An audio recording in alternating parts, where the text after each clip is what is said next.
বিষয়টো বিশ্লেষণ কৰাৰ পিছত আমি কি কি কথা ক'লো গোটেই সময়খনত সেই কথাখিনিৰ এটা কনক্লুজন এটা সাৰাংশ এটা আমি এটা বা দুটা বাক্যতে ক'ব লাগে কি কি ক'লো।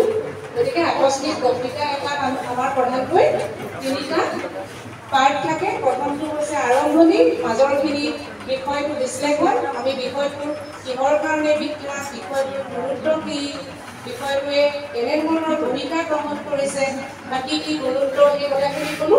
আৰু শেষত আমি কোৱা কথাখিনিৰে এটা বা দুটা লাইনত আমি সামৰণি মাৰিম। বুজিলানে?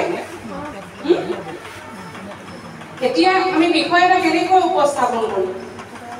আকস্মিক বক্তৃতা এটা সদায় দৰ্শক জড়িত হৈ থাকে। আমি এটা খালী মঞ্চত আকস্মিক বক্তৃতা এটা দিম জানো? এতিয়াও নিদিম, হয় নহয়? আমাৰ এইখিনি দৰ্শক থাকিব।